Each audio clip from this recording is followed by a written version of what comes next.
Bueno, buenas tardes a todos. Les habla Darío Cardachi, secretario académico de la Facultad de Tecnología Informática de la UAI. En esta serie de webinars que estamos realizando, hoy tenemos el honor y el orgullo de recibir a Freddy Vivas. Creo que muchos lo conocen.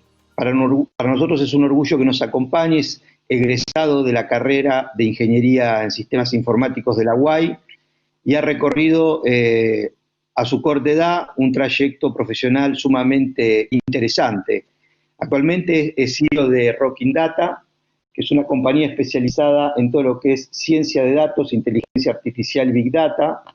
Ha perfeccionado sus estudios en el Singularity University, que es un conglomerado educativo de la NASA y Google, y también coordina el programa de Big Data en la Universidad de San Andrés. Y bueno, ya es un amigo de la casa, la verdad que lo apreciamos muchísimo y le agradecemos que nos haya dispensado este tiempo para instruirnos hoy sobre todo este mundo maravilloso de los datos.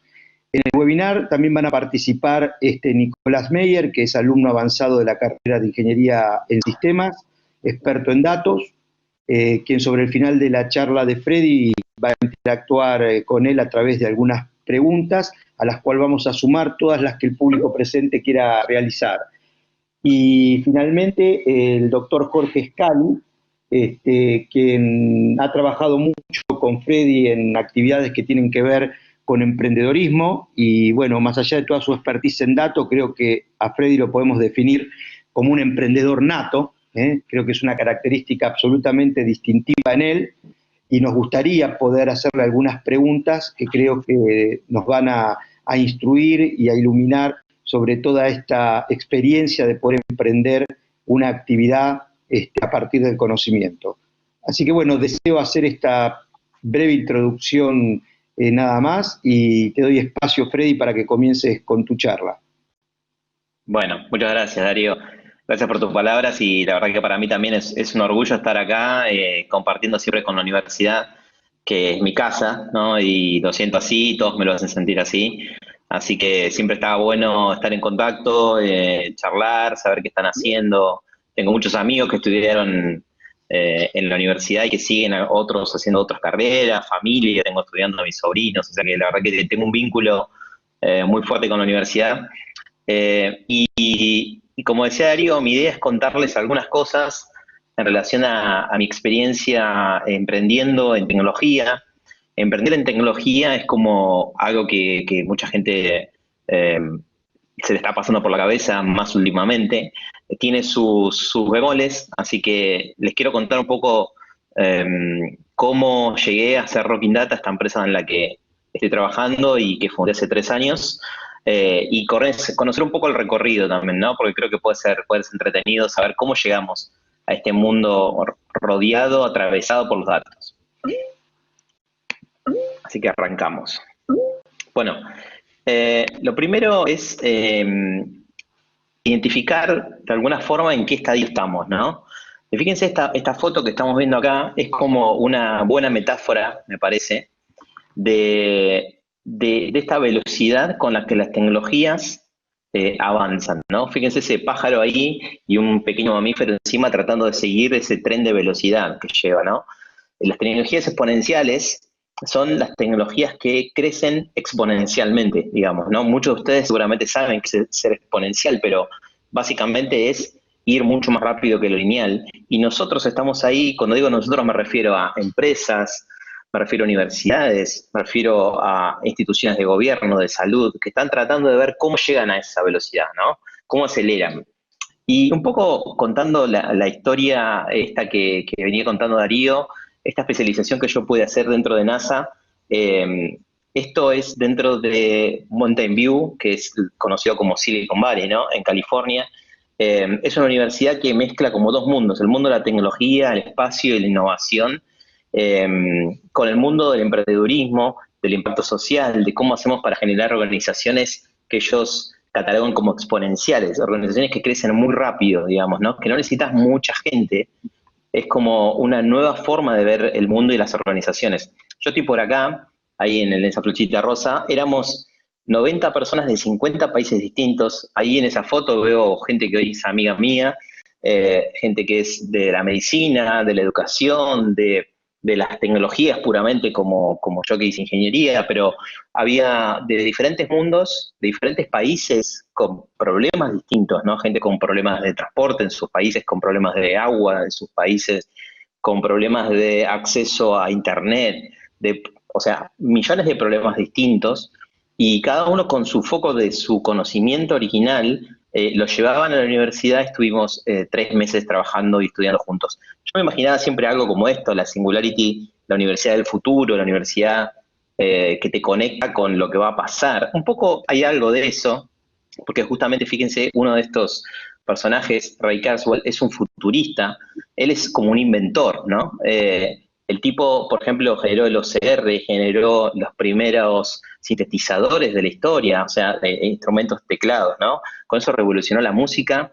Él está como obsesionado con la conexión entre las personas y la inteligencia artificial, ¿no? Escribió varios libros, les recomiendo mucho que lo lean.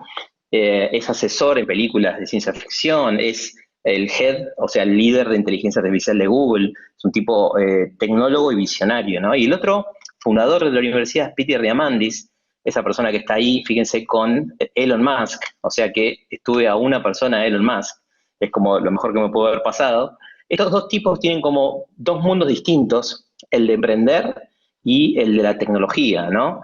Y eso me pareció interesante porque es una de las cosas que me traje, esta cuestión de emprender no es solamente saber de tecnología, emprender es saber de tecnología, saber de negocios, saber de marketing, saber de comercialización, saber de entender al usuario, saber de un montón de cuestiones que trascienden la tecnología y que si vos emprendés solamente con foco en tecnología, seguramente hay cosas que te van a faltar.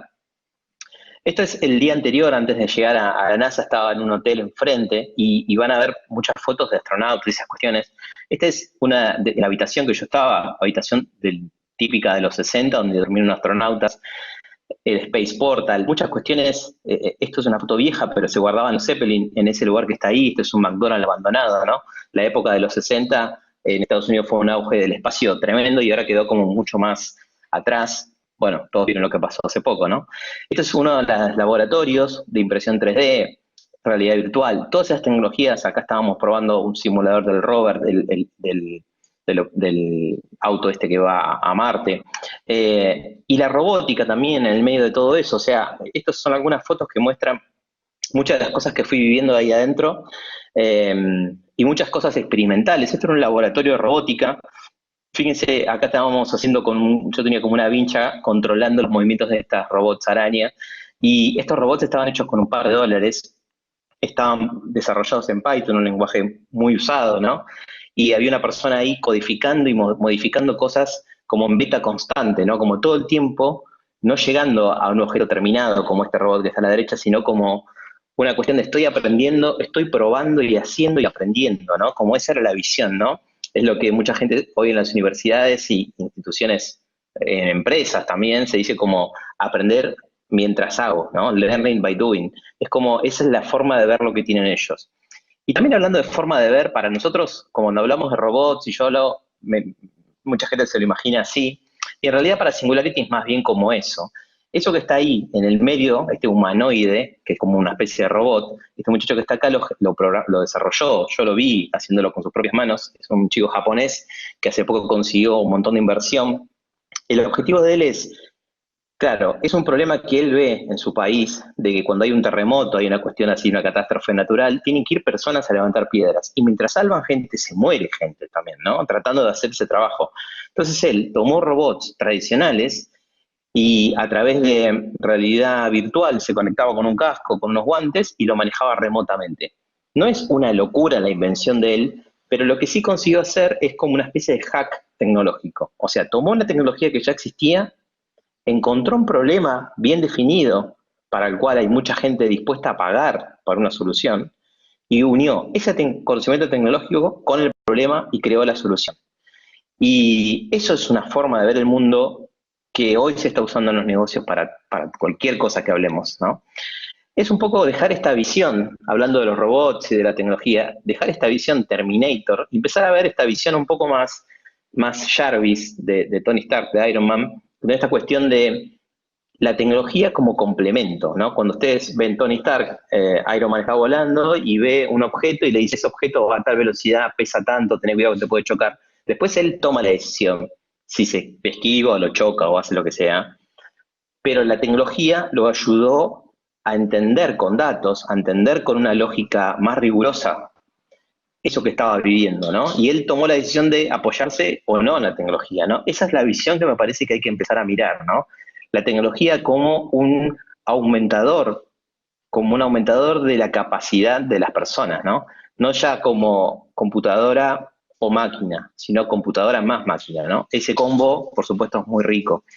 Después de que estudié 2 meses y pico, creé un proyecto en la universidad que fue seleccionado también, entonces me becaron para incubar el proyecto dentro de la incubadora que tiene Singularity. Estuve un tiempo entonces viviendo en Silicon Valley y acá tomé esta foto en un lugar que fui como una típica casa de garage de Mountain View. Fíjense la estampita de Steve Jobs ahí de fondo, ¿no? Todos los esquemas de trabajo de la gente que trabajaba, había como 10 startups creándose ahí. Y Silicon Valley tiene como mucho glamour, ¿no? Hay una serie que está buenísima, si pueden, mírenla. Pero creo que no es solamente un tema económico, digamos, de que les va bien porque tienen plata, sino que también tienen un tema de mindset, ¿no? De forma de ver las cosas y de forma de pensar. Pero esto no siempre fue así. Porque fíjense, por ejemplo, esto, en 1943, el presidente IBM decía, pienso que hay un mercado para 5 computadoras en el mundo. Se imaginaba ese mercado. O sea, 5 computadoras, parecería una locura con todas las computadoras que hoy existen, ¿no? Pero si pensamos que una computadora era esto, tenía un poco de sentido de que viera así el mundo. Y fíjense esta foto, 1953, están trasladando información ahí, están trasladando 5 megabytes. Eso que es un tremendo camión, está llevando solamente esa información, y eso es 1953. ¿Cómo puede ser entonces, que eso no es hace 1000 años, cómo puede ser que de esa época, de ese momento, pasemos a través de todo este cambio tecnológico que fuimos viendo, la computación personal, cómo puede ser que empecemos a ver cada vez dispositivos más pequeños, 20 años metidos en un bolsillo? Fíjense lo que está a la izquierda. Todos esos dispositivos están metidos en un teléfono, ¿no? Esto es clásico, todo el mundo lo sabe, pero verlo así en una foto me parece muy potente, ¿no? ¿Y cómo pasamos de todo ese mundo de datos tan primitivo, ¿no? A este mundo en el que en el 2020, en un minuto pasa todo esto? Fíjense, 700.000, casi 800.000 horas de Netflix miradas por minuto, ¿no? Y todo esto es antes del coronavirus, o sea que esto explotó muchísimo. Fíjense, 4 millones de búsquedas en Google, o sea, cada vez que alguien busca algo en Google, va a un montón de servidores, busca esa data, la reúne y te dicen 0,0 nanosegundos, encontré 8 millones de fotos de gatitos. Entonces, eso lo hace en segundos. ¿Cómo generó esa potencia tecnológica para poder resolver este problema de acceso a los datos tan rápido, ¿no? A todo este fenómeno es el que se le denomina Big Data. Y ahí nos metemos ya en los 3 conceptos que me gustaría dejarles hoy. Uno es este. Big Data es como el concepto más usado respecto a los datos, ¿no? Como que mucha gente cree que ahora recién empezamos a hablar de datos o que antes no había datos, ¿no? Y en realidad Big Data es un concepto muy novedoso, pero siempre se trabajó con datos, ¿no? Siempre se trabajó con información desde tiempos de que no existía la computadora, digamos, ¿no? Pero en los 80, por ejemplo, se empezó a explotar mucho dato a nivel supermercados, por ejemplo, ¿no? Que se usaba las técnicas de empezar a mirar los tickets y decían, bueno, compró papas fritas, compró Coca-Cola. Entonces quizás la gente que suele comprar papas fritas compra Coca-Cola. ¿Por qué no ponemos en una góndola esos 2 productos juntos, no? Se empezaron a tomar decisiones analíticas encontrando lo que se llama un insight, ¿no? Es como un conocimiento nuevo, algo que aparece mirando los datos con cierta profundidad. A eso se le llamó, en los 80 por ahí se le llamaba data mining o minería de datos, y a esta cuestión de mostrar información en tableros o compartirla con otra gente se le llamó BI o Business Intelligence, ¿no? Eso es como que viene existiendo hace muchos años. Pero el Big Data trajo conceptos nuevos, realmente los trajo. Trajo este esquema que está acá, representa bastante simple, pero muy claro de qué estamos hablando, ¿no? Estamos hablando de grandes volúmenes de datos transmitiéndose a grandes velocidades de variado tipo, ¿no? ¿Por qué variado? Porque pueden ser imágenes, pueden ser textos, pueden ser audios, pueden ser videos, ¿no? Cuando uno pasa por una cámara, esa cámara registra y chequea si yo tengo un casco o no lo tiene, y genera un aviso a un sistema y lo hace en segundos. O cuando yo voy a un supermercado y paso la tarjeta y chequea si esa tarjeta fue robada, lo hace en segundos también. O sea, tiene que haber gran cantidad de datos procesados rápidos, eh, y eso en tiempo real muchas veces, ¿no? Entonces, los desafíos tecnológicos que aparecieron para dominar este volumen de datos fueron increíbles, ¿no? Google de alguna manera fue como el precursor de todo esto, generó muchas tecnologías que después se usaron en otras cosas. Hay, por ejemplo, una plataforma que se llama Hadoop, que las grandes empresas como las empresas de telecomunicaciones, las empresas de empezaron a tomar como referencia y empezaron a implementar esas tecnologías para poder gestionar grandes volúmenes de datos, ¿no? Y eso tiene como otros factores, otras dos B más, que es la veracidad, o sea, qué tan veraces son esos datos, o sea, ¿tienen sentido? ¿Hay data que está corrupta? ¿La calidad es buena? Y eso está relacionado a cuánto valor nos da. Y si hablamos de la proyección, imagínense para 2025, se proyectaban 163 zettabytes, que es el equivalente a el catálogo de Netflix 500 millones de veces. 500 millones de veces el catálogo de Netflix. 163 zettabytes. Es una locura. Es un montón, pero así todo eso está mal hoy, porque hoy, ¿qué pasó? Pasó el coronavirus. Entonces se dispararon todas esas proyecciones, ya no sirven más, no hay proyecciones buenas. Se disparó casi a un 300% el home office. Las herramientas de comunicaciones tipo Zoom o otras herramientas aumentaron en un 500% promedio. O sea, la cantidad de datos que se esperaba no pasó, va a pasar muchísimo más que eso. Y también en relación a eso es los nuevos usos de la data. La data en todas las circunstancias de la vida, no solamente para marketing, o no solamente para convencer un votante, ¿no? Para venderte algo o convencerte de algo, sino también relacionado a la vida crítica, que se dice autos autónomos, como un extremo muy loco, un auto que se maneje solo, pero también estar en una clínica para que solamente estés conectado, te estés monitoreando, pudiendo estar en tu casa monitoreado, eso va a pasar en los próximos años. Y todo esto que estamos viviendo ahora lo va a acelerar. Hay organizaciones en Europa, por ejemplo, que ya están gestionando las combinaciones de subte en base a los movimientos. Piensen que el 80 y pico por ciento de gente, hasta hace 2 años en una encuesta, el 85% de la gente usaba celulares en el subte, tenían un celular en el bolsillo. Por lo tanto, esa movilidad, esa data de movilidad puede servir de input o de primera fuente de datos para hacer un montón de recomendaciones e indicaciones. Por ejemplo, si hay mucha gente porque pasó algo, un corte de ruta, aumentar la frecuencia o disminuirla si necesitas poner subtes en otro lado. Esas cuestiones de decisiones en tiempo real se pueden hacer. Y como para meternos un poco más en esto de la explotación de los datos, ya vamos viendo el primer concepto, que es el de Big Data, que es un concepto técnico, pero es súper importante, ¿no? Tenemos la data, la Big Data, pero no siempre es Big Data, también puede ser Small Data, data que pueden ser encuestas, que pueden ser archivos de Excel, que también sirve. Lo interesante es, sobre esa data, Big o Small, ¿qué podemos hacer arriba? Y ahí es donde aparecen los profesionales de la ciencia de datos, ¿no? Los profesionales de análisis de datos y de ciencia de datos. Fíjense, esta revista Harvard, una de las más prestigiosas del mundo, dice que la ciencia de datos es la profesión más sexy del siglo XXI. ¿Por qué lo dicen? Porque es una de las profesiones con más proyección de búsquedas en el mundo, o sea, un 80 y pico por ciento de las empresas del mundo dice que van a contratar empleados de ciencia de datos. Y también porque es una profesión nueva que se está armando, digamos. Si bien hay un montón de cosas para decir, todavía hay un montón de cosas para definir. Eso lo vuelve absolutamente tentador. Por eso nosotros arrancamos Rocking Data, que es como la empresa de ciencia de datos más sexy de la Argentina, aparentemente. Acá estamos nosotros los 3 socios y estamos trabajando hace 3 años y medio más o menos haciendo Machine Learning y ciencia de datos para empresas.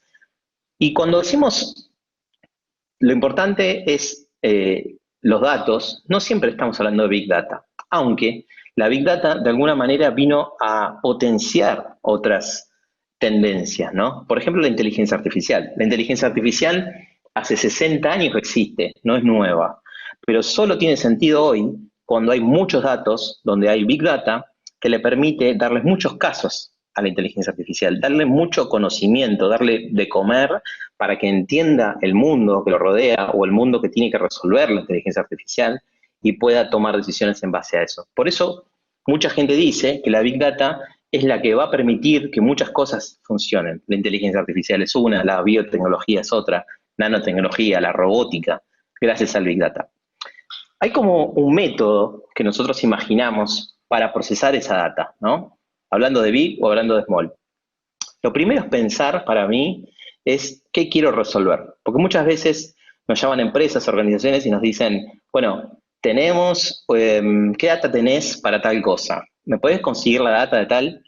La realidad es que medio que creo que así no funciona. Me parece que la mejor manera para que esto funcione es pensar un objetivo, una buena pregunta, digamos, ¿no? O sea, ¿qué cosa quiero resolver? ¿Cuál es el objetivo que tengo?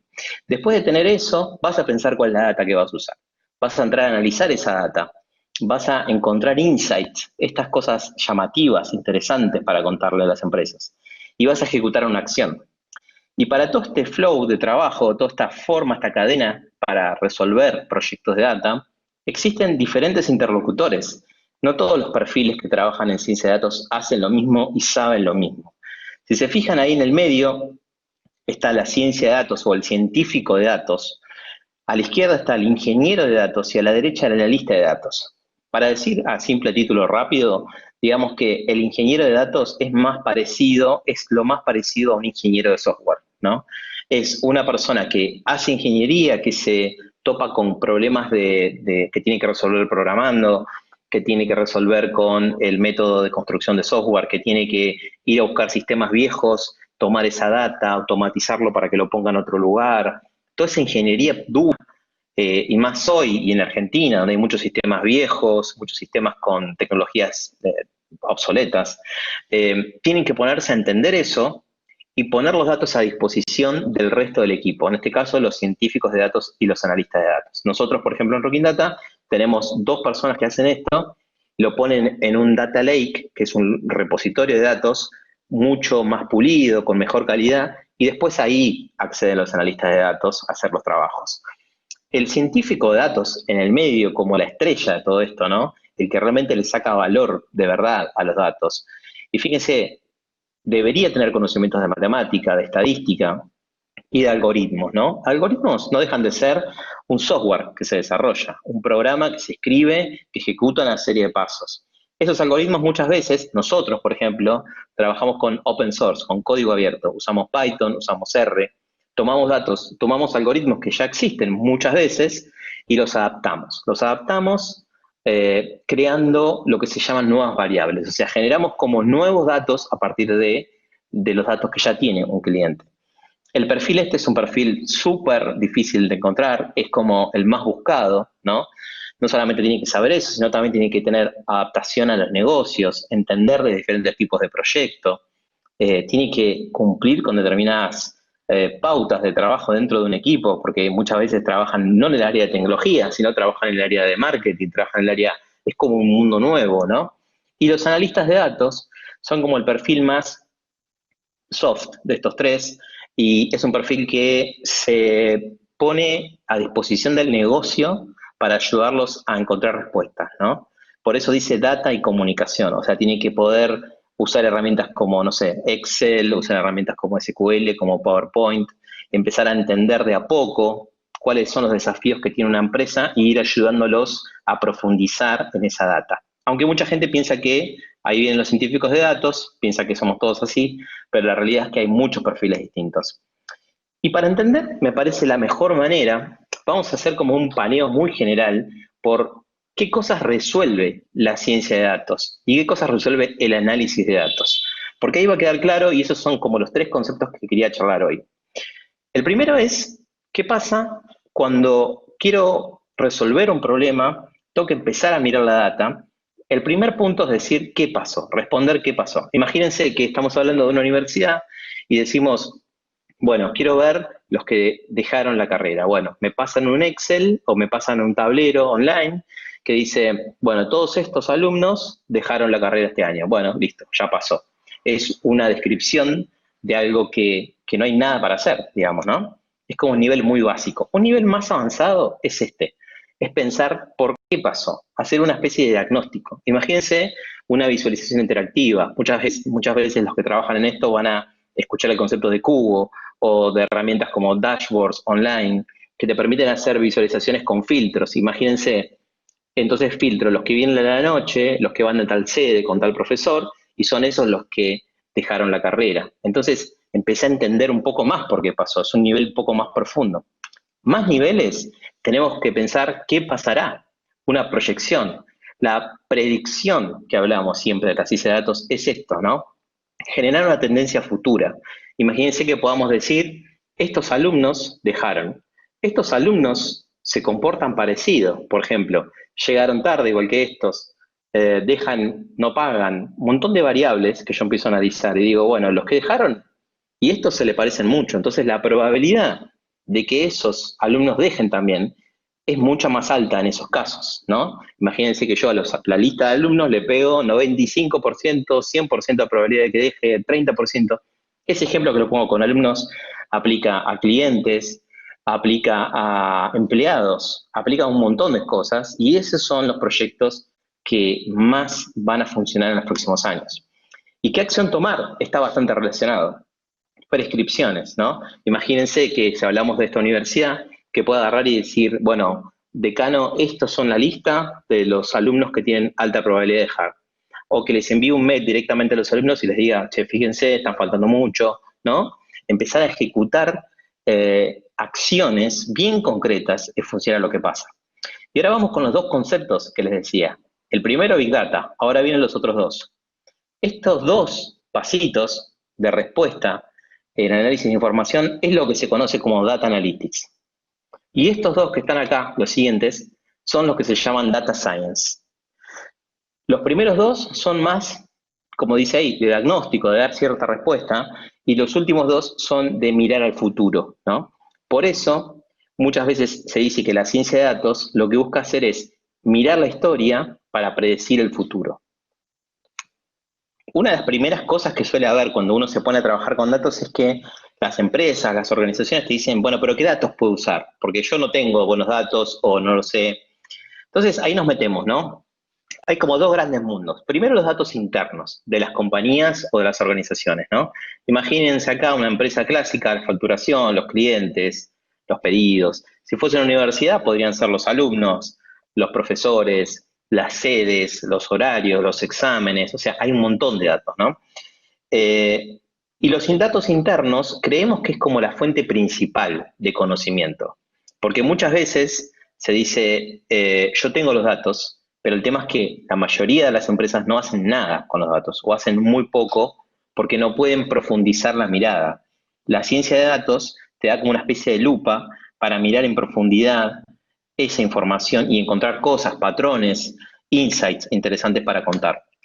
Y los otros datos que están afuera son los externos, que a veces son datos gratuitos y a veces son datos pagados. Por ejemplo, los datos del INDEC, que son los datos de los censos y estadísticas que todo el mundo conoce, esos son gratis. Los datos como Open Data o Datos Argentina son portales de datos que están ahí puestos online de forma gratuita también, que se pueden bajar, por ejemplo, imagínense, listado de bicisendas, dónde están archivos CSV, archivitos separados tipo de Excel, con todas las bicisendas donde están, todas las estaciones de servicios del país, de todas las marcas, dónde están, qué productos venden, todo eso está ahí, los árboles de la ciudad de Buenos Aires, o sea, esa información que está, las escuelas, esa información que está ahí disponible, gratuita, a veces bien actualizada, a veces no, a veces tiene un año para atrás, pero si vos decís, quiero ver todas las escuelas que hay para hacer tal análisis y están actualizados a un año atrás, vos podés decir, bueno, más o menos me sirve como una muestra, ¿no? Me sirve más que estar infiriendo esa data, imaginándomela, la busco de ahí y digo, bueno, habrán aumentado un 10% cantidad de escuelas, no sé, o habrán disminuido, no sé. Lo mismo con otras informaciones como la cantidad de personas viviendo en una manzana. Properati, por ejemplo, te dice, puedes acceder a información de transacciones de ventas de casas, entonces puedes bajar esa data y con un algoritmo, nosotros, por ejemplo, obtenemos cuánto vale el metro cuadrado de cada lugar. Entonces, por ejemplo, alguna empresa que nos contrató, nos dicen, bueno, yo tengo todos estos bares y restaurantes en todo el país, tengo 500.000, ¿no? Que más o menos será ese el número. a los que le vendo cosas, ¿no? Entonces nos pasaban latitud y longitud y nosotros le pegábamos información adicional a esa latitud y longitud, ¿no? Por ejemplo, el metro cuadrado, ¿cuánto valía ahí? ¿Te puede servir eso? Y sí, es un indicador socioeconómico. Google Maps, por ejemplo. Si vos a Google Maps le haces una petición, te conectás usando lo que se llama una API, que es como un conector, tomás esos datos de ahí y decís, bueno, acá de este punto hay cierta latitud, longitud, hay bomberos, hay escuelas, hay cuántos negocios hay en esa zona, es una zona comercial, no lo es. Empezás a entender el mundo a través de los datos, ¿no? Google, por ejemplo, tiene un modelo que más de 6.000 peticiones por día te empieza a cobrar, ¿no? Pero bueno, si haces más de 6.000 peticiones es porque estás haciendo un negocio con esto, está bien. Lo mismo con las otras redes sociales. Esto es muy por arriba. Lo interesante de este mundo es que es casi infinito, porque puedes usar datos de adentro de una corporación más datos de afuera. Nosotros hacemos mucho eso y las empresas lo valoran un montón porque dicen, che, la verdad que no sabía que se podía conocer esto de mi negocio, porque ahí está la creatividad de nuestro trabajo, que es un trabajo absolutamente creativo. Y ya yendo a un poco redondear, les quiero contar este concepto de Machine Learning, ¿no? Que es el algoritmo más usado de ciencia de datos, por eso se los quiero mencionar. ¿Toman decisiones inteligentes? Sí, analizan muchas variables, ¿no? Como podemos decir el ejemplo que estaba dando de una predicción de una venta, de manera rápida y escalable. No es lo mismo agarrar datos, mirarlos en un Excel y tomar una decisión que hacerlo con un modelo de Machine Learning. ¿Por qué? Porque, por ejemplo, si queremos categorizar alumnos que pueden dejar la universidad, lo hacemos el algoritmo de Machine Learning, lo ponemos disponible y cada alumno que entre se va a categorizar solo, ¿no? Antes de esto, ¿qué había que hacer? Decir, bueno, ¿qué alumnos nuevos ingresaron? Lo observo y lo decido, ¿no? Por eso es escalable, porque si tenés 1.000 alumnos o 1.000.000, es lo mismo. Es más, es mejor si tenés más, porque puede entender más, no variables, sino como casuísticas, ¿no? Conoce más casos y aprende mucho mejor. Y se adapta a los cambios, como decíamos recién, cantidad de alumnos, por ejemplo. Este es todo un esquema que nosotros tenemos, es como nuestro propio forma de trabajar. La verdad que no existen muchos frameworks o buenas prácticas de data science. Se está todo armando. Nosotros tenemos como lo nuestro que estamos diseñando. Y acá lo pongo de manera muy simple, como obtener los datos, implementar el modelo de Machine Learning, generar ese conocimiento, ponerlo en producción, que a veces es hacer una PPT, hacer un archivo de Excel, conectarlo a un tablero que ya tenga la empresa, hacer una API para que consuman todo el tiempo. Por ejemplo, un caso que hicimos fue para scoring crediticio. Entonces, nos llega de parte de la empresa el dato de una persona y nosotros le devolvemos tipo un sí o no, o le devolvemos un numerito sobre eso, ¿no? Una decisión. Y después las empresas generalmente toman las decisiones de qué van a hacer con el resultado de esos modelos, ¿no? Acá hay algunos modelos. Segmentación, por ejemplo, identificar grupos de gente, de clientes o de empleados o de alumnos o de puntos de venta. Sistemas de recomendación, ¿no? Es como cómo predigo la oferta para cada cliente. Ahora vamos a ver un ejemplo de eso, ¿no?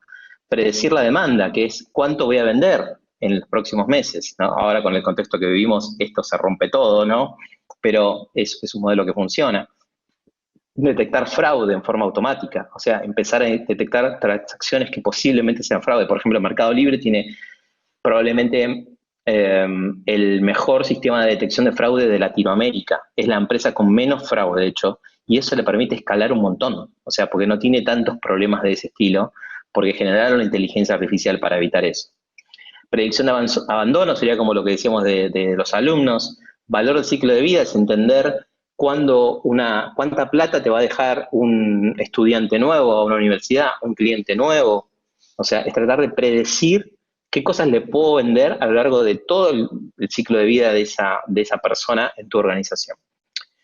Optimización de precios, que es lo que hace Despegar y todas esas empresas que te van cambiando los precios. Scoring crediticio es tipo lo que decía, como por ejemplo, lo que hace un banco, ¿no? Estos son algunos modelos de Machine Learning. Fíjense que ni siquiera estamos hablando de tecnología, estamos hablando de el Machine Learning resolviendo problemas. Ese es el foco, digamos, ¿no? Porque si no se vuelve un foco netamente técnico. Y cuando ustedes van a una compañía, al gerente, al director que toma la decisión, no le interesa la técnica. Le interesa entender en qué lo vas a ayudar, cómo le vas a facilitar la vida, ¿no? Y es esto lo que estamos viendo. Netflix, y les cuento con esto y voy cerrando, tenemos dos casitos que van acá en Netflix, segmentación de clientes, o sea, identificar grupos y recomendar. Netflix es como la mejor compañía haciendo eso. Lo primero que hicieron fue pensar, ¿qué hacemos? ¿Implementamos Machine Learning en toda nuestra compañía? ¿Hacemos todo con Machine Learning? No. Dijeron, hagamos una cosa. Creemos el perfil analítico, que es entender más o menos en gran detalle, diría, ¿no? No más o menos, sino en gran detalle todo lo que hace una persona dentro de la plataforma. O sea, vemos una película en la tele, después la pasamos a ver al celu, después pasamos, en la semana vemos 1 hora por semana y los fines de semana vemos 15 minutos, nos gusta tal actor, generaron como 300 subgéneros. Para nosotros es terror, comedia, para ellos es terror en Rumania con niños de protagonista, suspenso en Estados Unidos, generaron muchas microsegmentaciones y con eso perfilan muy bien. Pueden hacer buenas recomendaciones porque entienden mucho sobre nuestro comportamiento. Esa visión del cliente es la que se plantea como el futuro del marketing, ¿no? Que no tiene nada que ver con perseguir a la otra persona, con mostrar los ads en Instagram, eso es otra cosa. Esto es entender en profundidad al cliente y hacerle llegar ofertas, como en el caso de una película, o una canción en Spotify, o un producto, hacerle llegar eso de manera relevante. En vez de mostrarle 500 cosas que no va a comprar, mostrarle 3 que la probabilidad que tiene que compre es altísima. Y encontrar patrones es esto que decíamos, ¿no? Como cuál es el patrón de qué películas me gustan. Y lo interesante de esto no es que Netflix sea bueno haciendo Machine Learning y que hayan innovado en esto, ¿no? Sino que consiguió, porque esto es lo que hay que mirar, ¿no? Además de la tecnología, ¿qué impacto tiene en el negocio? O sea, ¿qué impacto consiguió la organización implementando esto? Porque esto es lo que consigue más presupuesto y, por supuesto, consigue más innovación y más crecimiento, ¿no? Consiguieron el 75% de uso de esto. El 75% de los usuarios de Netflix mira las recomendaciones. Imagínense la cantidad entonces de películas y de series que se incrementaron a lo que pensaba ver una persona. A mí me pasa, por ejemplo, estoy terminando de ver una serie, no sé qué voy a mirar, me recomienda otra y digo, a ver, está buena, entro. Y como que compré, ¿no?, ese producto que me quisieron vender gracias a la recomendación certera del recomendador, ¿no? Entonces, en definitiva, cuando hablamos de todas estas tecnologías, lo que estamos hablando es de dos cosas. Una es generar insights, que básicamente se traduce en un nuevo conocimiento, ¿no? Un insight puede ser como a los que les gustan estas películas de terror, también suele gustarle tal. Ah, mira, no lo había pensado. Entonces, la recomendación automática te lleva a convertir más. Y lo que buscamos, en definitiva, hacer en las organizaciones, ¿no?, universidades, empresas, gobiernos, son dos cosas. Generar una cultura de datos, que es esto de incorporar tecnología de datos y tomar decisiones en base a los resultados de los datos, que no es lo mismo, puedes tener datos y no hacer nada, y generar compañías data-driven, que son compañías que no se basan en la intuición, que no se basan en lo que me imagino o en lo que antes se hacía así, sino que se basan en los datos, el análisis certero que se hace de esa información para tomar decisiones más informadas, ¿no? Bueno, hasta acá llega lo que les quería compartir y, bueno, cuando quieran arrancamos las preguntas y respuestas. Freddy, yo tengo varias preguntas que me llegaron, así que si te parece puedo empezar yo y creo que Nicolás también Dale. tiene algunas preguntas. Y Jorge me está diciendo por acá también tiene algunas preguntas. Y por supuesto, cualquiera de los presentes que quiera sumar preguntas o levanta la mano o las puede poner vía chat y serán todas bienvenidas. Acá hay una pregunta de Ezequiel. Te cuento que nos están viendo desde Rosario, así que le mandamos saludos a la gente de Rosario. Saludos, Rosario, me encanta. A Marcela, que está de Rosario, bueno, nos están acompañando desde muchos puntos del país. Si te parece, te puedo trasladar la primera pregunta, tengo dos, y comenzamos con esas, y luego, si te parece, pasamos a las de Nicolás. Acá me dejan una pregunta que dice, ¿qué beneficios puede traer para una empresa post-cuarentena conocer la información del usuario. O sea, entiendo que digamos, haber un vuelco masivo hacia el uso de las redes. Bueno, evidentemente las empresas que nos están ofreciendo servicios de todo tipo, como los que mencionaste, también están haciendo una captura de nuestras, digamos, las apetencias de uso, ¿no? Cantidad de tiempo que pasamos online, videoconferencias que hacemos, uso de redes. Sí. Así que, bueno, Sí, un poco, total. ¿cómo se puede explotar todo eso? Bueno, ¿Qué bien. visión? Mirá, lo primero que se me ocurre pensar es que digamos, es lo mismo que se podría haber hecho antes, digamos, ¿no? Eh, lo que pasa es que ahora quedó muy en evidencia, digamos. No sé si hay que hacer algo muy distinto, digamos, ¿no? A eso quiero ir. Quiero decir, eh, estas tecnologías ya existían de antes, y si vos, por ejemplo, cuando un cliente te compraba un producto, ¿no? Te compraba un paquete de viajes, no sabías qué recomendación hacerle, cuál es la siguiente, hay un modelo de Machine Learning que se llama Next Best Offer, como siguiente mejor oferta. Si no sabías qué recomendarle, ya estabas mal antes, ¿no? O sea, estas tecnologías de datos, y especialmente para el marketing, lo que buscan hacer es que la data se vuelva el principal activo, digamos, ¿no? O sea, retener data, entender data, que no siempre es de las redes sociales. Por ahí es un cliente que te compró un WhatsApp, que vos hayas escrito qué te preguntó. Por ahí te pregunto, che, quiero un viaje a tal lado, pero no lo puede comprar por X razón. ¿Estás guardando ese contacto? ¿Estás guardando por qué te preguntó? ¿Estás guardando cuándo te preguntó? ¿Estás guardando cuánta gente iba a viajar? O sea, empezar a tener una mente orientada a datos es eso también, ¿no? Construir tu set de datos o construir la información que te va a permitir empezar a mirar con más inteligencia y con menos supuestos, ¿no? En concreto, te diría que una de las cosas que se puede hacer es utilizar el comportamiento que vos tengas registrado en una organización de turismo, por ejemplo, para empezar a armar por L paquetes, ¿no? A nosotros nos pasó, yo hice un proyecto con una empresa de entretenimiento que estaba alargando una campaña para unos recitales y empezamos y nos dijeron, tomen, esta es la data de todas las compras que hicieron en las anteriores ediciones. ¿Me ayudan a pensar las campañas de publicidad? Sí, obvio. Miramos los datos y empezamos a encontrar que la gente que iba a la entrada más cara la compraba en la última semana. La gente que compraba entradas baratas iba de más de 4 personas. La gente que iba del interior preguntaba si, no sé. Entonces, ¿qué empezaron a hacer? Con todos esos insights que nosotros generamos mirando la data, se los devolvimos en un tablero, un PowerPoint, no importa cómo, ¿sí? ¿Te das cuenta? O sea, no importa cómo esté la información, siempre que se entienda. Entonces, ellos miraron y dijeron, che, ¿sabes qué? A esta gente que viene de Córdoba, porque el recital es en Buenos Aires, le vamos a enviar una promo que sea combi más hotel más, ¿no? ¿Entendés?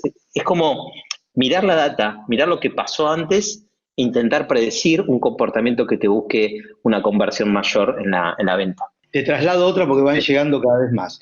Me preguntan, ¿cómo ves vos de acá a 5 o 10 años redefiniéndose los puestos de trabajos relacionados con la ciencia de datos? O sea, ¿qué nuevos puestos estarían apareciendo? Si un joven profesional tendría que pensar a futuro en esta área del conocimiento. Muy buena pregunta. Mira, justo el otro día me junté con el líder de ciencia de datos de Mercado Libre y tuvimos una reunión con mi equipo y estábamos charlando, aprendiendo, discutiendo temas. Y en un momento uno de mis socios le preguntó, ¿cómo haces para contratar un científico de datos o una persona que va a trabajar en tu equipo que no sabes qué problema va a tener que resolver? Porque es un problema que todavía no lo sabes cuál es, ¿no? Entonces, lo primero que se me ocurre es que hay ciertas como habilidades conocidas como los soft skills, que son esas habilidades como más blandas, no tan técnicas que se pueden aprender en un curso de Python, sino más relacionadas a alguien que le guste aprender todo el tiempo, que no tenga ningún problema en, che, mira, nunca usé Python, pero me voy a poner a aprenderlo. Bueno, yo aprendí R nada más. Hay gente que te dice, no, no, a mí me gusta R, uso R nada más. Ok, a mí ya no me interesa ese perfil. Ese tipo de cuestiones, ¿no? Ganas de aprender todo el tiempo, flexibilidad, eh, entender la priorización, porque también hay muchos perfiles que son muy investigación, ¿no? Son muy de investigación. Entonces, puedes decir, che, mira, pensemos la manera de resolver este problema. Ok, dame 6 meses. No, no, es una empresa, dame 3 semanas tenés, ¿no? Es como un mindset distinto, que es una mezcla entre un investigador, un científico, porque se usa método científico, esto de iterar y probar y todo, más un montón de habilidades de relacionamiento que tenemos que desarrollar como personas, ¿no? Que por ahí la ingeniería tal vez no te entrene tanto para eso, ¿no? Eh, entonces, yo, por ejemplo, en Rocking Data tenemos un filósofo, tenemos una persona de marketing, una comercialización, 2 economistas, 3 ingenieros, un administrador de empresa, un licenciado en sistemas de información. Bueno, o sea, casi no repetimos carreras. O sea, son todos de diferentes perfiles. Muchos hicieron maestría en ciencia de datos para poder laburar en esto, pero vienen de diferentes backgrounds. Y eso nos encanta, esa diversidad. Bueno, tenemos 4 más por el chat, una mano levantada y algunas más que tengo por ahí esperando. Así que Dale. voy a tratar de leerlas rápido y vos sabrás. Por acá Alejandro. Bien cortito. Sí, nos pide si por favor nos podrías expresar nuevamente la diferencia entre Data Science y Machine Learning. Claro. Bueno, es todo un tema, porque hay mucha gente que todavía sigue discutiendo de esto, pero básicamente para que tengas una idea, Alejandro, Data Science es más amplio que Machine Learning, es mucho más amplio, incorpora otras prácticas, ¿no? Y el Machine Learning es como la disciplina de Data Science más conocida y más utilizada. Bien. Marcelo nos pregunta si en la estructura de recursos humanos de los científicos de datos no sería útil contar con psicólogos que se dediquen a la psicología cognitiva, que son los mismos que trabajan en el desafío de Turing, por ejemplo.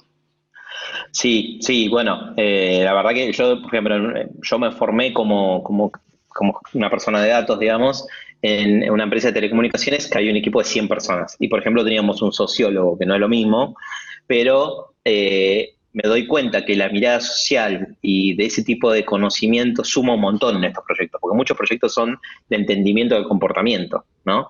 En nuestro caso, nosotros, Rocking Data, tenemos un filósofo que no es lo mismo tampoco, pero tiene una visión muy social, y también tenemos perfiles muy especiales, digamos, que son ingenieros, pero que les encanta lo social, que les encanta la psicología. O sea, creo que este tipo de cosas, como las que menciona Marcelo, son las que para mí hay que meterlas si pensamos una carrera ideal para formar un científico de datos, son las que hay que meter, sí o sí. Bien. Iván consulta si la implementación de 5G va a influir en el crecimiento de la Big Data. Totalmente, totalmente es así. Yo viví justo el paso del 3G al 4G, trabajando en una empresa de telecomunicaciones, y lo que pasaba es que la gente genera mucho más datos, y envía y recibe mucho más datos. Porque haces un video hoy y decís, en vez de grabarlo en 4K, lo grabo en menos calidad porque voy a tardar un montón en mandarlo, pero cuando llegue 5G no vas a tener esa limitación, entonces vas a enviar mucha más información, ¿no? El 5G, el IoT, y la computación cuántica es como lo que va a revolucionar el mundo de los datos. Muy bien. Roberto tiene una consulta técnica. Él conoce algunas herramientas relacionadas como Hadoop y Cloudera, y pide una recomendación, si vos lo podrías orientar, sobre cómo considerás que es conveniente encarar lo referente a Machine Learning. ¿Qué herramienta usarías? Bueno, buenísimo. Hadoop es como la abstracción de este tipo de herramientas para implementar Big Data. Antes existían Hadoop y Hortonworks, ahora Cloudera es como la principal. Nosotros, por ejemplo, usamos mucho Amazon, y para muchas de las cosas usamos la suite en la nube de Amazon Machine Learning, ¿no? Es un tecnicismo que habría que analizar para qué lo va a usar y cuántos datos estamos usando. Es muy difícil recomendar sin conocer mucho el problema al que se está refiriendo, pero sin duda Cloudera y Amazon van a ser los referentes de este tema, y creo que va por ahí la conversación, ¿no? Genial. Bueno, Erika manifiesta que es un placer escucharte. Creo que Gracias, Erika. La mayoría sentimos lo mismo. Y te pregunta cómo definís el equilibrio óptimo de competencias de tu equipo de trabajo. ¿Cuál sería una mixtura, un blend óptimo en tu equipo de trabajo? Sí, en mi equipo de trabajo me gusta gente de conocimientos, o sea, me gusta gente que tenga una mirada fuerte en el negocio, o sea, que te diría en un 75% sea gente que le guste entender problemas de negocio, o sea, que diga, che, me encantaría saber cómo ayudo con Machine Learning a que un hospital funcione mejor.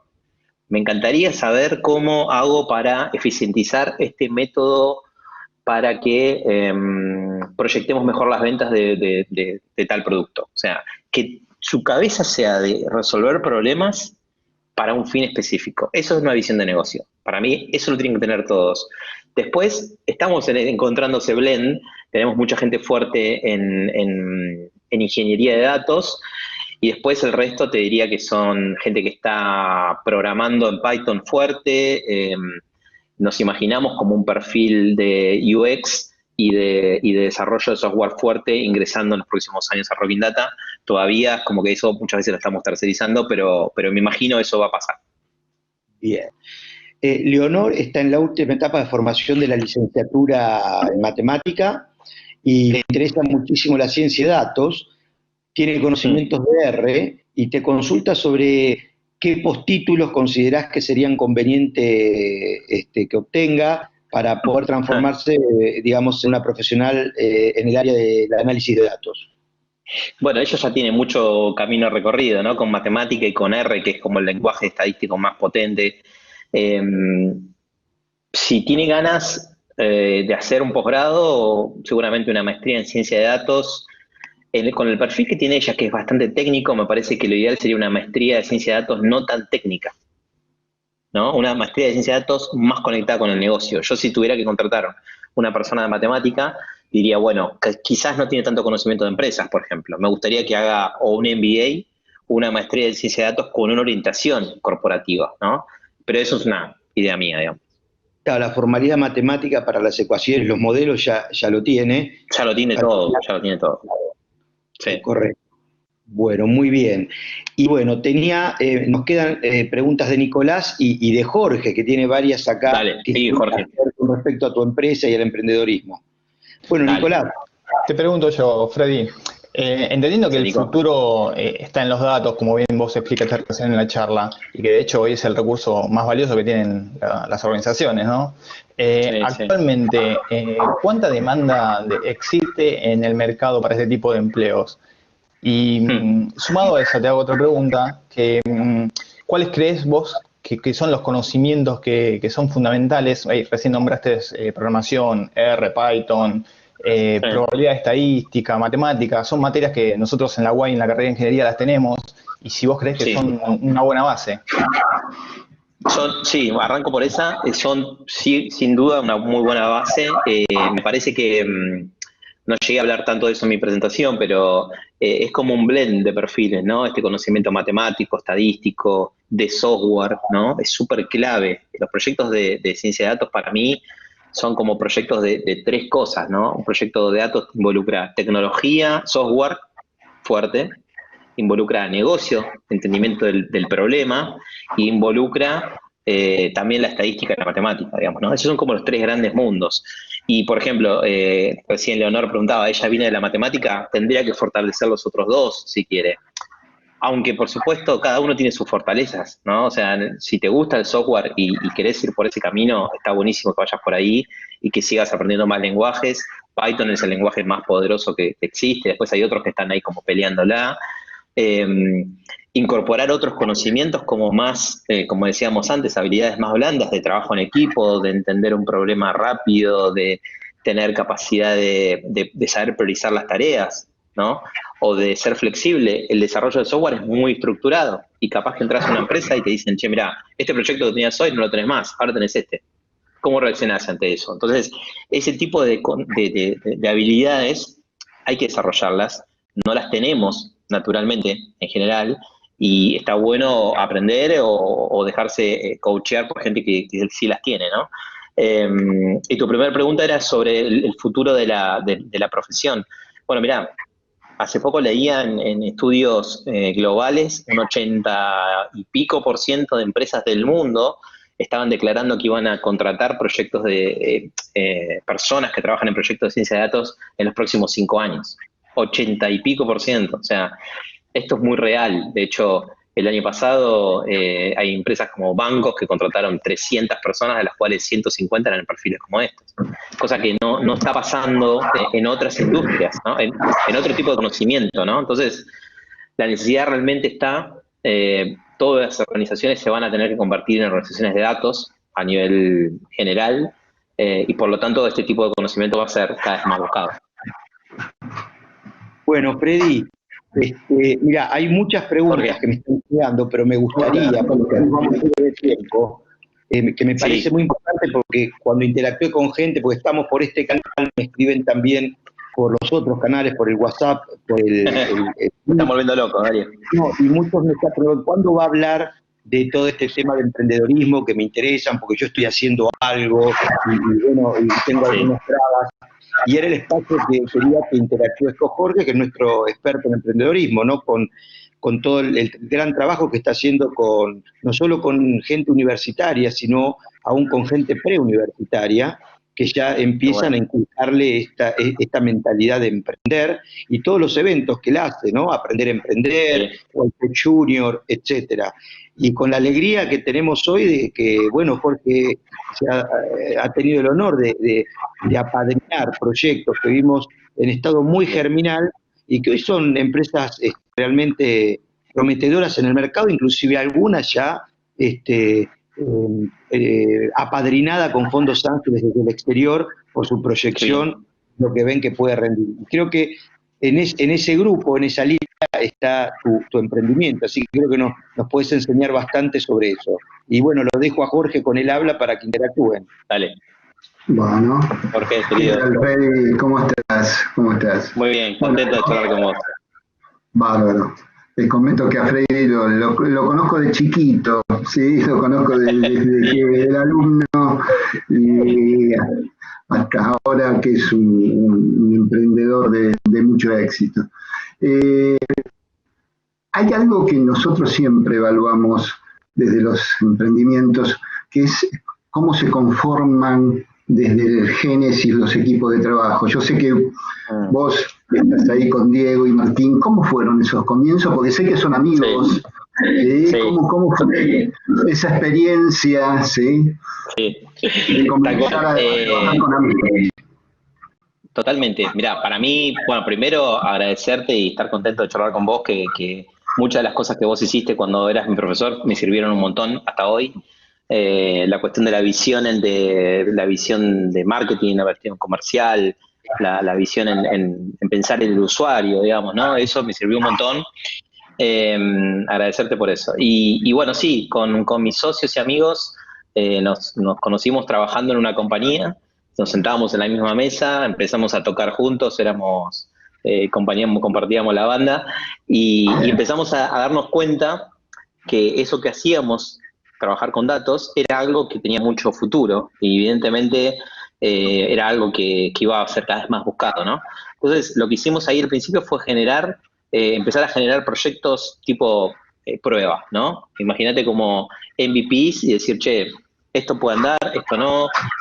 Tiramos como 20 ideas hasta que dijimos, bueno, no estamos tan maduros para lanzar una app, no estamos tan maduros para lanzar una plataforma, pero sí podemos venderle este tipo de proyectos a empresas y mientras tanto aprender qué necesitamos, ¿no?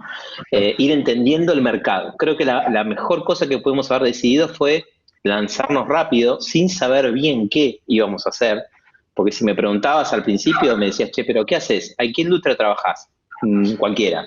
¿Y qué tipo de proyectos haces de datos? Lo que me pidan. O sea, así no se puede seguir, ¿no? Pero eso me sirvió un montón, porque dije, bueno, ok, las empresas grandes me piden cosas, me las pagan así, me las pagan en 90 días, las más chicas no tienen plata, empecé a entender todo eso, que me parece que fue como lo más rico que pudimos hacer, ¿no? Como que hicimos un MBA emprendiendo, digamos, ¿no? Perfecto. Esta experiencia que vos me hablabas, y yo a partir de lo que vos decías en tu presentación, me acordaba de una frase de Peter Drucker, que es un gurú en lo que es administración y estrategia de negocios, que decía, si no lo podés medir, no lo podés manejar, ¿sí? Sí, Esto llevado a lo que es pequeña empresa, ¿vos crees que se puede democratizar este tipo de servicios? ¿Crees que hay un mercado en la pequeña empresa, que las pequeñas empresas pueden utilizar yo creo que sí. Yo creo que sin duda, no solo que pueden, para mí deben utilizarlo. O sea, sería como uno cuando emprende y haces una pyme, estás muy en posición de desventaja, digamos, ¿no? Lo único que tenés a tu favor es que tu vida es hacer que eso funcione y tenés mucha dedicación y no tenés un jefe que te tenga que decir qué hacer, entonces son las únicas cosas buenas que tenés. El resto es todo en contra, digamos, ¿no? No tenés plata para invertir, no tenés un cliente, no conoces el mercado, lo estás aprendiendo. Entonces, cualquier herramienta que te sirva para conseguir tu resultado, un resultado mejor, un objetivo, lo tenés que usar. Por ejemplo, nosotros con marketing lo hicimos todo orgánico, sin poner un peso, usando las redes sociales. No pusimos un peso hasta hace una semana o 15 días. Y eso lo que quiero decir es un recurso que teníamos, que es gratuito, de alguna manera. Lo único que hicimos fue ponerle horas de nuestra cabeza pensando cuál es la mejor estrategia. ¿Cuál es la estrategia? No sé, dar charlas, postear contenido, hacer alianzas con otras con universidades. O sea, empezás a pensar toda una estrategia para utilizar ese recurso, que en este caso es Internet y las redes sociales, a tu favor de tu negocio. Si no tenés a alguien que lo pueda hacer, anda a buscar a alguien que te ayude, pero sin duda es algo que las pymes van a tener que ir incorporando, como pasó con el marketing digital hace 15, 20 años, ¿no? La visión de Rocking Data, de acá a 10 años, ¿dónde estamos? De acá a 10 años, Rocking Data debería ser una plataforma as a service. Es lo que se conoce como Data Science as a Service. Es como, imagínate que hoy yo para hacer un proyecto tengo que ir, a veces físicamente, ahora no, pero tengo que conectarme a los datos, tengo que hacer toda una parafernalia para procesar información. Y eso en el futuro, yo me imagino que va a ser una plataforma donde mis clientes entren, pongan usuario y contraseña, suban datos, se conecten, le genere el análisis y el resultado, active otra cosa, eso va a estar todo en la nube y nuestro trabajo va a ser que esa plataforma sea lo mejor posible, digamos, ¿no? Me imagino Rocking Data convertida en una plataforma global. Genial, genial. Gracias, Freddy. Vamos a ver qué pasa. Nadie sabe. Gracias a vos, querido. Espectacular. ¿Algo que quieras agregar? Creo que Nicolás tenía una pregunta. Dale. Sí, tengo una última pregunta. Freddy, hablaste un poco de todo lo que es fraude y cómo Mercado Libre mejoró todo lo que es fraude. Yo tengo una pregunta del lado interno y no de cara al cliente. ¿Cómo las empresas pueden ayudarse con todo lo que es Machine Learning? Y si les ayudaría a la gente de auditoría, por ejemplo, a mejorar sus trabajos y detectar fraude. Sí, mirá, por ejemplo, por temas de confidencialidad no puedo contar muchos detalles de los proyectos y menos de este estilo, pero muchas veces trabajos que se hacen presenciales, por ejemplo, de fraude, de estar controlando cosas manualmente, controlando documentos, o yendo a controlar conexiones en la calle, imagínate, ¿no?, que pueden ser fraudulentas. Los sistemas de Machine Learning lo que te permiten es automatizar la búsqueda constante del fraude, ¿entendés? En vez de estar destinando personas para hacer esa búsqueda de fraude, lo hace un sistema que está todo el tiempo como escuchando eso, ¿no? Entonces, ahorrás dinero y esfuerzo en eso y además podés hacer proyecciones a futuro, ¿no? Se lee como esto como si vos tenés que gastar 20 personas por semana para que vayan a la calle y chequeen los cables, chequeen algo en la calle para ver si hay fraude, por ahí vos podés decirle, ok, no vayas a esas 50 casas, chequea en estas 5 que están acá, que la probabilidad de fraude es mucho más alta que las otras. Entonces, lo que estás haciendo es eficiencia de tu proyecto a partir del entendimiento de priorización, digamos, ¿no? Los modelos de Machine Learning funcionan mucho para eso. Excelente, gracias, Freddy. No, por Freddy, favor, tengo José. una pregunta más que me llegó sobre si Dale. vos podés referenciar algunas carreras de postítulo o algo que consideres relevante para quien se quiera perfeccionar en el área. Bueno, mira, hay muchas opciones. Todas hay de todo, hay muy buenas cosas para recomendar. O sea, por ejemplo, y tampoco las conozco a todas en detalle, ¿no? Pero hay una maestría que es como la más renombrada, la maestría de Data Mining y Descubrimiento del Conocimiento de la UBA. Es una maestría de 2 años. Yo tengo socios y, bueno, colaboradores de Rocky Data del equipo que se recibieron ahí. Realmente el nivel es altísimo de la calidad de conocimiento que se genera. Es una recomendación que puedo hacer porque tengo la experiencia de trabajar con gente que estudió ahí. Bueno, en San Andrés, por ejemplo, hay una maestría nueva que está muy orientada a lo técnico, a lo matemático. Para los que no tengan esa base, pueden ir a meterse ahí y tomar esa. Tengo también una persona del equipo que estudia en el IAE y está haciendo la maestría en ciencia de datos y tiene un perfil muy interesante porque es como un mix entre entre lo tecnológico, lo de programación y todo eso, y también con su visión de negocio. La verdad que esa está muy buena. Después hay diplomaturas que están buenas también. Hay muchos cursos online, hay plataformas online de afuera también, que en español no hay mucho, pero que se pueden tomar cursos. Y después, bueno, hay gente que aprende. Yo en el equipo, por ejemplo, tenemos una persona que no hizo ninguna maestría y es tremendo lo que sabe porque se sentó y vio tutoriales, hizo cursos como hacemos todos los que estudiamos algo. O sea que no hay una receta, ¿no? Eso es lo que quiero decir. Entiendo. Y bueno, yo cumplo con hacerte una pregunta de forma, pero que me parece muy interesante, digamos, por nuestro Dale. perfil, que lo comparto con vos. Digamos, nosotros somos ingenieros en sistemas, en definitiva, Sí. y hoy la ciencia de datos se ha transformado en una especialización. ¿Cómo ves vos nuestro perfil como ingenieros de sistemas para encarar como profesión la ciencia de datos? Es muy buena la pregunta. Mirá, creo que tenemos muchas ventajas y tenemos algunas desventajas. Te hablo generalizando, por supuesto, ¿no? Después hay perfiles y perfiles. Yo, por ejemplo, me considero un perfil que no es el tradicional del ingeniero. Me gustan muchas otras cosas, como por ejemplo el marketing, lo comercial, la psicología. Me gusta mucho todo ese tipo de cosas. Pero en general, el ingeniero tiende a focalizarse, como la profesión básicamente lo dicta, focalizarse mucho en la tecnología. Y como que lo único importante es construir la tecnología, ¿no? Eso nos posiciona como, bueno, estamos hablando de la ciencia de datos, es tecnología, pero no es solo construir software. Entonces, la parte de software la tenemos muy bien, pero tenemos que ir desarrollando mucho lo otro, ¿no? Y creo que nos falta ahí, nos falta quizás formación en negocios, quizás nos falta formación en habilidades sociales, ¿no? Me parece que tenemos como una base tremenda, por lo menos yo la carrera, la ingeniería que hice en Guay, me sirvió para entender un montón de cosas, pero también sentí que muchas otras cosas las tuve que aprender o haciendo o estudiando por otro lado. Por supuesto, es una profesión muy nueva también, ¿no? Entonces, es como que se está generando. Hay más posibilidades de las que podemos imaginar, me parece. Sí, para mí sí. Está Bueno, buenísimo eso. Freddy, la verdad me encantó tu charla. Gracias. Le quiero agradecer a todos los presentes, generaron preguntas muy interesantes.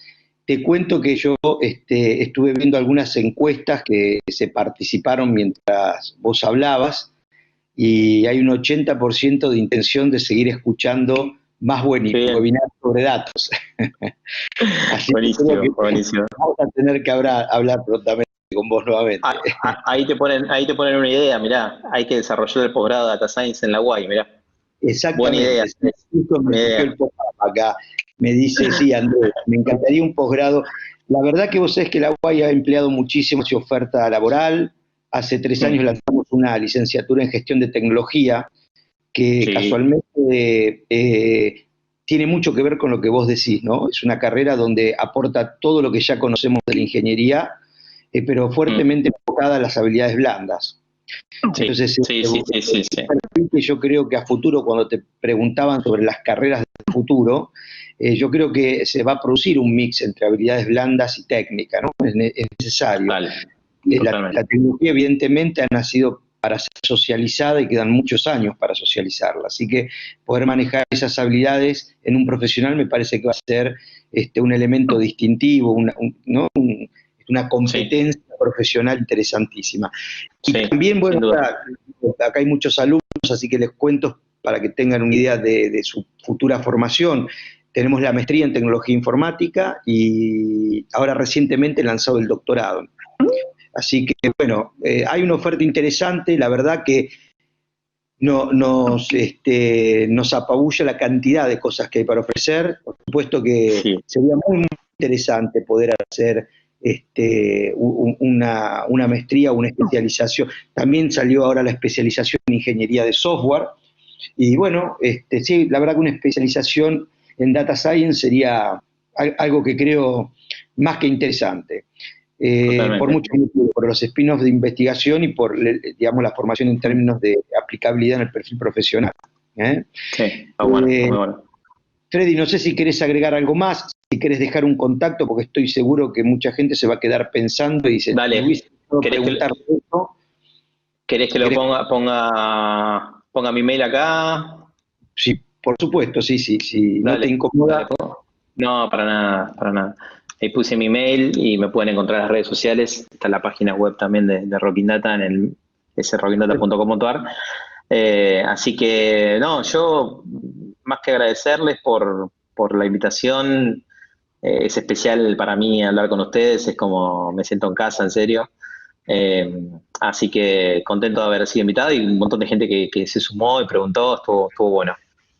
Bueno, no quiero dejar de agradecer a Ezequiel, a Fernanda, a Natalia, que nos estuvieron dando soporte técnico durante toda esta jornada, a Jorge y a Nicolás, que han colaborado en la interacción aquí del webinar, y por supuesto a vos por siempre tan amablemente ofrecerte a darnos estas satisfacciones y estos gustos que le podemos brindar a nuestros alumnos y a la gente que está en contacto con la UAI. Y por supuesto a todos los alumnos que han participado, que se tomaron el tiempo en confiar en una de nuestras actividades y participar, y creo que se han ido más que recompensados. Así que bueno, gracias a todos, y estaría dando un cierre a la actividad,